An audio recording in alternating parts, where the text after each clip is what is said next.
2절에 보면은 여호와 보시기에 정직히 행했다. 그렇지만 마음은 온전하지 않았다. 이렇게 말하고 있습니다. 그래서 성경에 보면은 하나님은 우리의 마음을 감찰하시는 분이라고 말씀하시거든요. 그래서 아마샤가 신앙의 외적으로는 하나님 앞에 정직히 행하는 모습을 보였어요. 그런데 그 중심에는 온전한 마음을 가지지 않았다 하는 것을 말해주고 있어요. 그래서 우리가 온전한 마음으로 하나님 앞에 나아가야 되는데 잘 안 되잖아요. 그래서 아마샤도 그랬던 것 같아요. 성경에 보면은 그 사울 왕과 다윗 왕과 솔로몬 왕에 대해서 말할 때 그 하나님 앞에 어떤 마음으로 나갔냐 하는 그런 평가가 나오는데 사울은 무심, 하나님 앞에 마음이 없었다. 그래서 사울은 무심하게 하나님 앞에 섰다라고 무심한 사람의 대표적인 예가 되고요.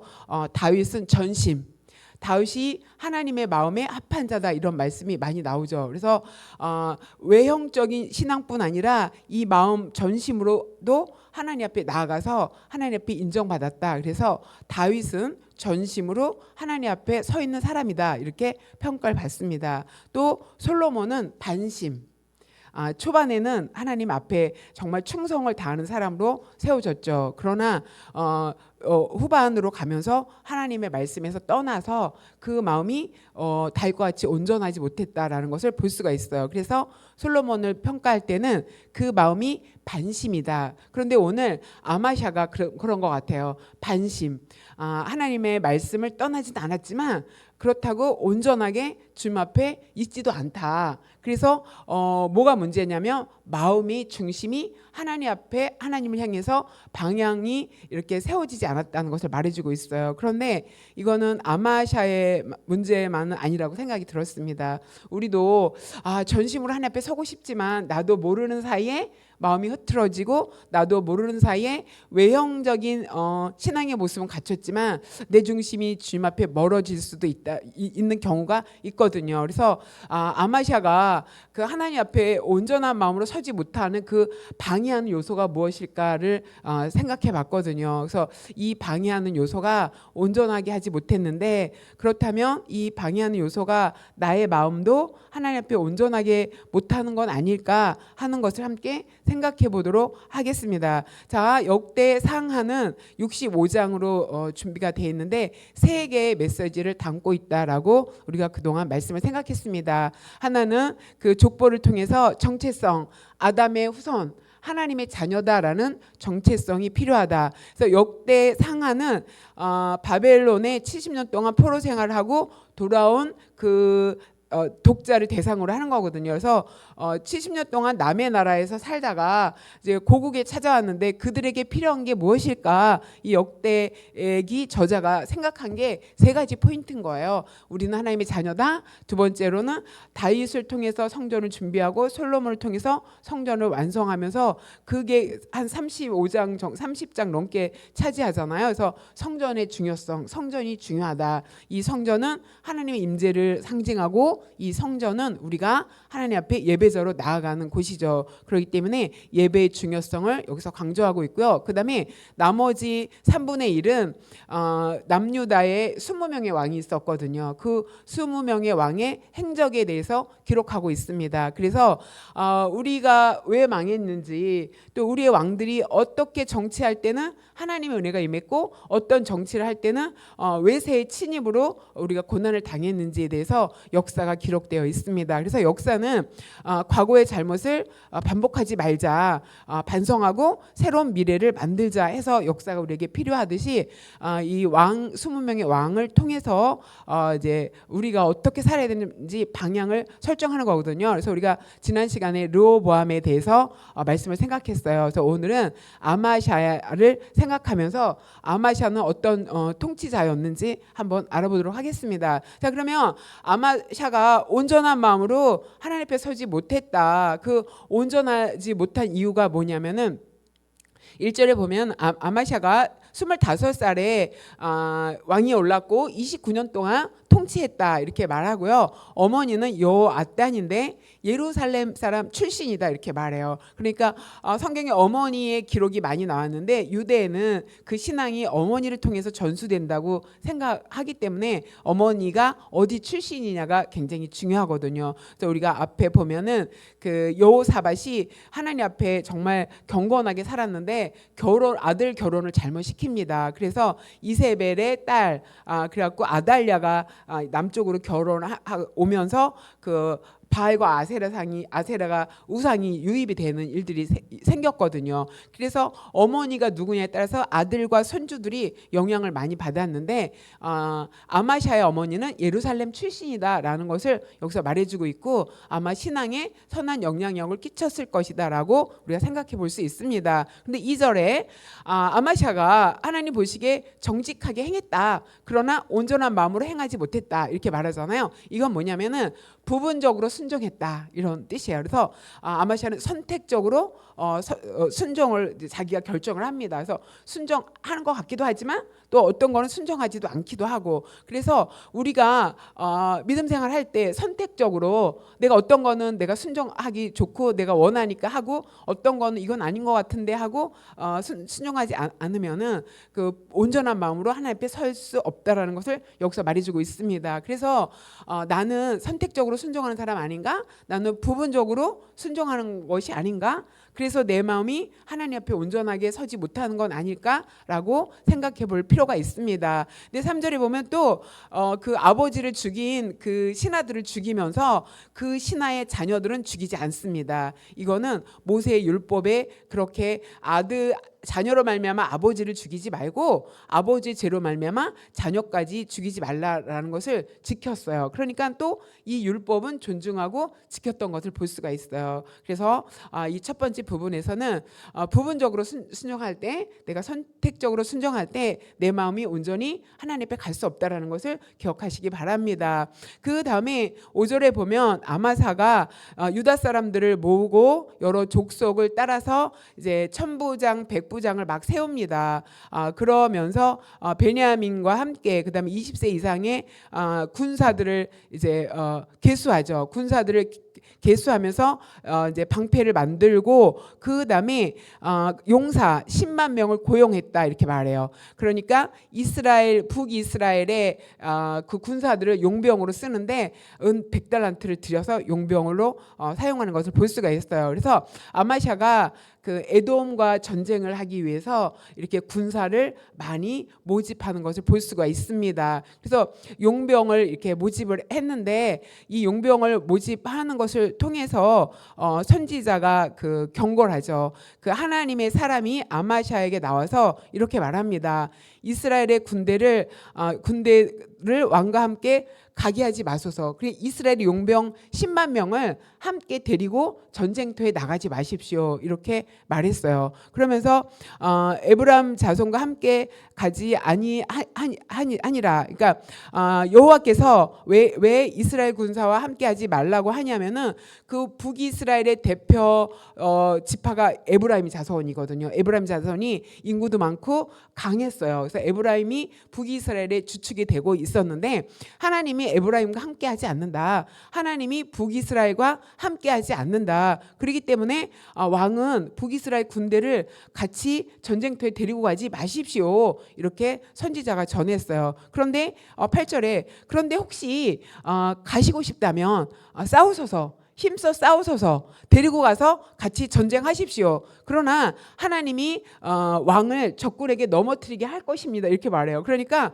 그 싸움이 질 거다. 그러니까 네 마음대로 해라 이런 거예요. 하나님은 이스라엘 군사와 함께 전쟁에 나가는 것을 기뻐하지 않고 도와주지 않을 거다. 그러나 만일 네가 원한다면은 나가서 싸워도 된다. 그렇지만 하나님이 도와주지 않을 것이다. 이렇게 얘기를 했어요. 그랬더니 아마샤가 그 말을 듣고 이제 걱정이 된 거죠. 두렵죠. 그죠? 뭐 돈도 드리고 용병도 해서 전쟁에 나갔는데 지면 또 하나님이 안 도와주신다고 하니까 그 마음에 두려움이 있었어요. 그래서 아마샤가 그 10절에 보면 에브라임에서 온 그 군대를 다 돌아가게 했어요. 돌아가게 했는데 이 돌아가게 한 그 내면이 뭐가 있냐면 두려워서 순종한 거예요. 겁나죠. 너 주일날 결석하기만 해봐. 내가 옛날에 중고등부 이렇게 교사였거든요. 근데 제가 가는 곳마다 이렇게 형제들이 많았어요. 그래서 그때 제가 고등부 교사였는데 형제들만 20명, 그리고 자매 2명. 제가 사역하는 곳에는 항상 형제들이 많았어요. 그래서 특이한 은혜다 이렇게 얘기했는데 그 아주 괜찮은 친구 막 우리가 오후 예배 막 성가대 학생들이 하고 막 이랬는데 한 친구가 주일날 친구랑 놀러 가겠다는 거예요. 야, 너 놀러 가면 하나님한테 혼나. 너 발 다칠 수가 있어. 내가 이 말을 했는데 얘가 무서워서 못 간 거예요. 선생님이 그때 너 주일날 교회 안 오고 놀러 가면 다칠 수 있어. 이 말이 무서워서 못 갔다는 거예요. 그런 말 사실 하면 안 되는데 그때만 오고 그 다음에 빠지더라고요. 자, 그러니까 이 말을 들었을 때 아마샤가 얼마나 불편해요. 하나님이 함께 하실 것입니다. 나가서 싸우십시오 라고 해도 두렵잖아요. 사실 전쟁이. 그런데 가서 싸워도 되는데 하나님이 함께 하지 않을 것이다. 전쟁에 질 것이다 라는 말을 들으니까 두려워서 순종을 하게 되는 거예요. 자, 여러분도 정말 온전하게 주님 앞에 순종해야 되는데 여러분이 조금 알잖아요. 하나님을 경험한 것도 있고 내가 이러다 좀 혼나지? 그런데 이제 막 마지 못해갖고 또 혼날까봐 이래갖고 우리가 또 하나님 앞에 나와서 이렇게 앉아있는 경우도 있거든요. 그런 마음이 우리를 하나님 앞에 온전하게 못한다는 거예요. 근데 아마샤가 그런 마음이 있었어요. 순종하긴 했지만 그 마음 저변에는 알겠습니다. 주님의 말씀에 내가 순종해서 나가겠습니다. 10만 명 없어도 됩니다. 막 이런 게 아니라 무서워서 두려워서 순종을 했어요. 자, 그랬는데 이제 이 전쟁에서 아마샤는 사람을 의지한 거고 그다음에 물질을 의지한 거죠. 돈을 들여서라도 내가 군사를 채워갖고 군사력을 보강해서 내가 싸우면 이길 수 있겠지라는 마음이 그 안에 있었어요. 그러니까 문제보다 하나님이 더 큰데 하나님보다 문제를 더 크게 생각하면 사람을 의지하게 되고 물질을 의지하게 된다는 것을 여기서 말해주고 있어요. 자, 그런데 북에서 이제 파병된 그 10만 명이 돌아가면서 곱게 돌아가지 않았어요. 막 그 무리가 유다 사람에게 노했다, 화를 냈다 이렇게 말하고 있어요. 그러면서 13절에 보면은 돌아가면서 돌아가는 군사들이 베토른까지 유다 성읍을 약탈했다. 그다음에 3천 명을 죽이고 물건을 많이 노력해 갖고 갔다. 그러니까 곱게 돌아가지 않았어요. 그러니까 10만의 용병을 데리고 오면서 100달란트 금을 쓰고 그 다음에 돌려보내면서 사람도 죽고 많은 노량물도 빼앗기고 손해를 많이 봤죠. 자, 이렇게 손해를 볼 수도 있다는 것을 우리가 하나님의 뜻에 순종할 때 내 뜻대로 가려고 하다가 내가 돌이키려고 할 때 이런 손해도 있을 수 있다라는 것을 각오해야 된다라는 것을 여기서 말해주고 있습니다. 나는 혹시 두려워서 순종하는 모습은 아닌가? 그것 때문에 내가 하나님 앞에 온전하지 못한 건 아닌가라는 것을 여러분이 한번 생각해 보시기 바랍니다. 그 다음에 이 아마샤는 하나님의 사람에게 이르되 내가 100달란트를 들여서 이스라엘 군대를 데리고 왔습니다. 그 얼마나 100달란트가 어마어마한 금액이거든요. 그러니까 얼마나 아깝겠어요. 그러면서 그렇게 말하니까 하나님의 사람이 하나님께서 능히 이거보다 더 많은 것을 왕에게 줄 수 있다. 너는 100달란트가 손해보는 것이 아까워서 하나님의 뜻대로 할까 말까라고 망설이지만 하나님은 이 100달란트보다 더 많은 것을 너에게 줄 수 있다라는 것을 말해주는 거예요. 그러니까 아마샤는 이익을 먼저 계산하고 손익을 먼저 계산한 거예요. 하나님 앞에서 우리가 손익 계산을 한다면은 이런 일들이 생긴다. 내가 온전하게 하나님 앞에 마음을 들이지 못한다. 내가 이 시간 너무 아까운데 어떻게 하지? 이럴 수도 있고 내가 지금 여기 교회 한 번 빠지면 내가 나가서 얼마 벌 수 있는데 이런 생각을 할 수가 있잖아요. 그래서 하나님 앞에 이익을 먼저 계산하니까 아마샤가 온전한 마음으로 하나님 앞에 나갈 수 없었다라는 것을 여러분이 기억하시기 바랍니다. 그래서 혹시 나도 그런 계산을 하는 그런 면이 없지 않는지 한번 잘 살펴보시기 바랍니다. 이런 계산하는 마음이 나의 하나님 앞에 서는 온전한 마음을 방해한다라는 것을 기억하시기 조심하시기 바랍니다. 그 다음에 이제 아마샤가 이제 나머지 10만 명 보내고 나머지 군사와 함께 백성을 거느리고 세일 자손에게, 그러니까 에돔 자손에 이게 전쟁을 벌였어요. 그런데 그 전쟁에서 10,000명을 죽였다. 그렇게 얘기하고 있어요. 성경이. 또 10,000명을 사로잡아서 바위 꼭대기에서 밀쳐서 또 10,000명이 죽었다. 이렇게 말하고 있어요. 그러니까 하나님이 이 전쟁에서 아마샤에게 승리를 주셨다라고 여기서 말하고 있습니다. 자, 그랬더니 아마샤가 에돔 사람들을 죽이고 돌아올 때, 전쟁에서 승리하고 돌아올 때 그 세일 자손의 신들을 가지고 왔다. 그 에돔 사람이 믿는 신을 가지고 돌아온 거예요. 그래서 어디에다 세웠다? 자기의 신으로 세웠다. 이렇게 이야기하는 거예요.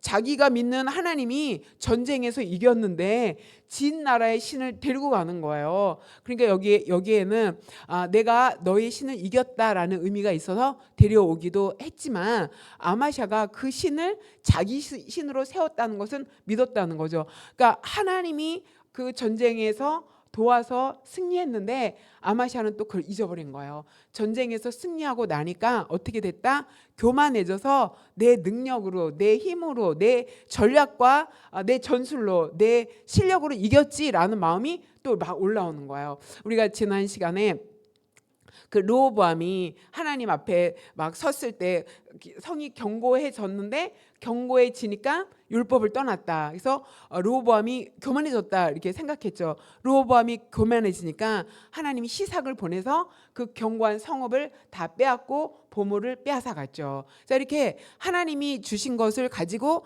끝까지 겸손하게 해서 잘 유지해야 되는데 교만해지면 시삭이 찾아온다. 시삭이 와서 다 빼앗아 간다는 것을 우리가 기억해야 됩니다. 그런데 아마샤는 이 전쟁에서 이겼는데 그거를 생각하지 못하고 하나님을 높이고 하나님을 예배해야 되는데 그 진 나라의 신을 가지고 와서 자기 신으로 세웠다. 근데 그 뒤에 보면은 경배하고 분향했다. 그 앞에 가서 예배했다라는 것을 여기서 말해주고 있죠. 자, 이렇게 승리하고 내가 막 승승장구하고 잘 될 때 내 실력으로 잘 되는 거 아니야? 라고 여러분 조심하시기 바랍니다. 하나님이 뒤에서 다 받쳐줬기 때문에 이 환경과 여러 가지가 열려서 잘 되는 건데 너무 잘 되다 보면 내 실력인가 보다라고 착각할 수 있다. 그런데 아마샤도 그랬고 르호보암도 그랬고 다 그렇다. 그러면 나도 그럴 수 있다는 걸 생각해야 돼요. 아마샤만 그런 게 아니라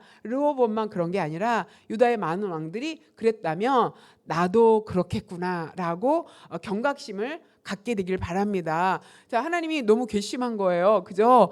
이기게 했는데 그래서 15절에 보면 하나님이 아마샤에게 선지자를 보냅니다. 선지자를 보내서 뭐라고 말씀하시냐면은 저 백성의 신들이 그들의 백성을 왕의 손에서 구하지 못했다. 그 에돔의 신이 그 전쟁에서 이기게 하지 못했다.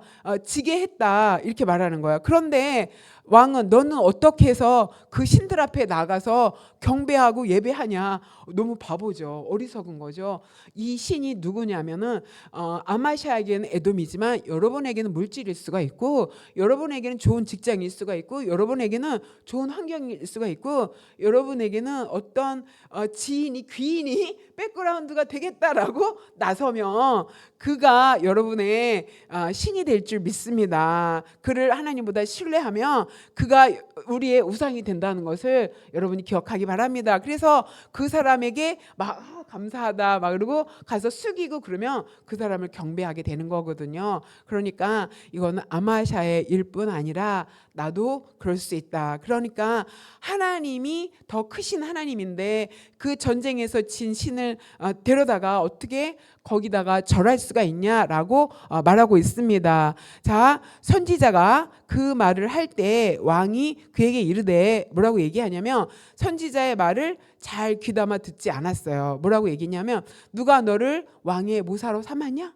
누가 너를 왕의 전략을 의논하면서 함께하는 사람으로 삼았냐? 이렇게 말하는 거야. 그러니까 선지자의 말을 무시하는 거죠. 듣지 않았어요. 그 경고의 말씀, 하나님 보낸 사람의 그 말씀을 귀담아 듣지 않았습니다. 자, 그러면서 뭐라고 말하냐면은 치라, 그치라, 말하지 말라. 그리고 어찌하여 맞으려고 하느냐. 그러니까 왕의 권력으로 가만두지 않겠다 이렇게 말하는 거죠. 그래서 선지자가 말을 멈췄어요. 그리고 이렇게 말하죠. 왕이 이 일을 행하고 나의 경고를 듣지 아니하니, 하나님의 경고를 듣지 아니하니 하나님이 왕을 멸하시기로 작정하신 줄 아십시오 이렇게 말한 거죠. 그러니까 르호보암이 교만했을 때 시삭을 보냈듯이 하나님이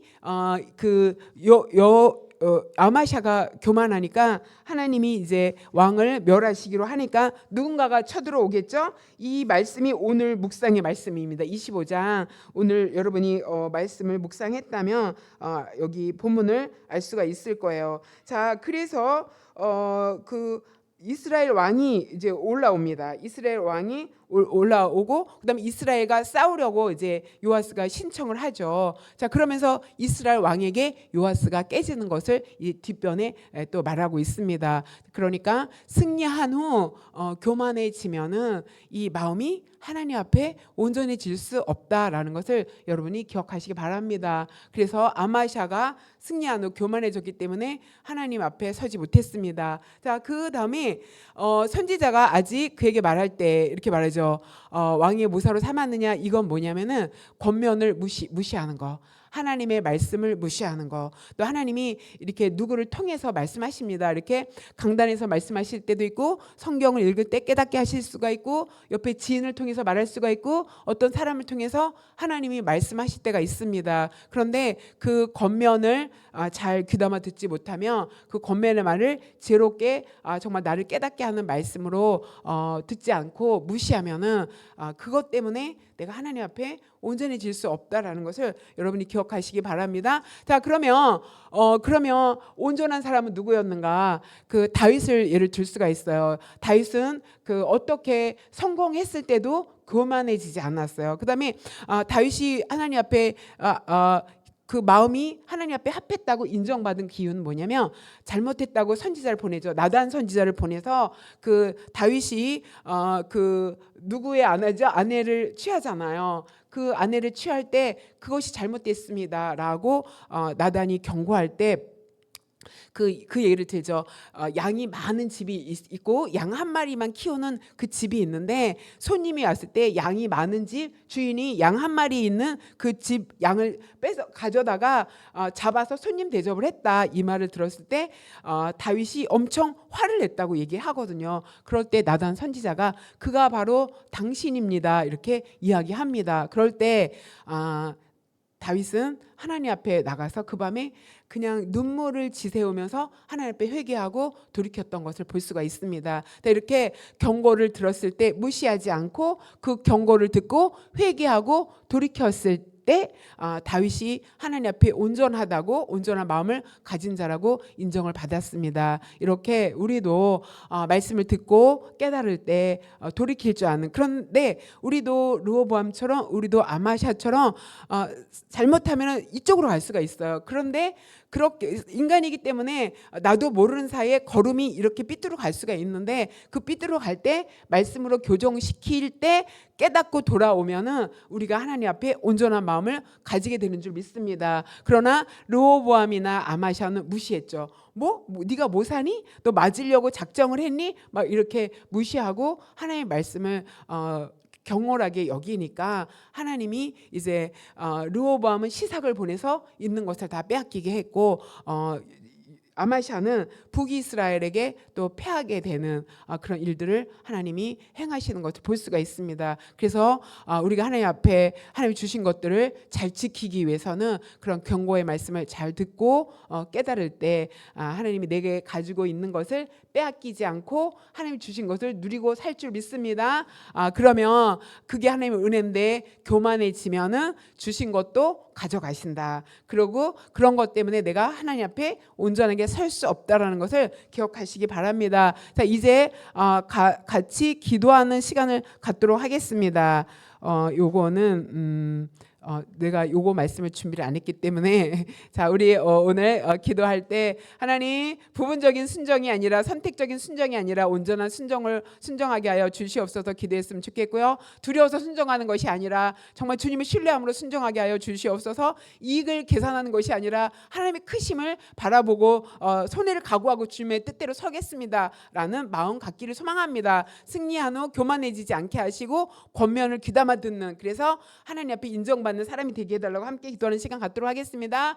하나님 감사합니다. 성령 하나님께서 오늘 또 아버지 아마샤를 통해서 왜 우리의 마음이 하나님 앞에 하나가 되지 못했는지 하나님 깨닫게 하시고 알게 하시니 감사를 드립니다. 하나님 앞에 서게 하시고 또 하나님 은혜 안에 서게 되기를 소망합니다. 하나님 아버지여, 선택적인 순종이 아니라 온전한 순종으로 하나님 인정받는 하나님의 사람, 또 온전한 마음으로 주 앞에 나아가게 하여 주시옵소서. 또 무서워서 순종하는 것이 아니라 하나님 주님의 말씀이 옳기 때문에 하나님 우리가 온전하게 주님을 순종하며 하나님 앞에 나아가게 하여 주시옵소서. 잘 될 때, 승리할 때, 잘 나갈 때 하나님 교만하는 것이 아니라 겸손하게 주님 앞에 나아가도록 하나님 역사하시고 성령님 인도하여 주시옵소서. 또 말씀에서 듣는 경고와 또 하나님 아버지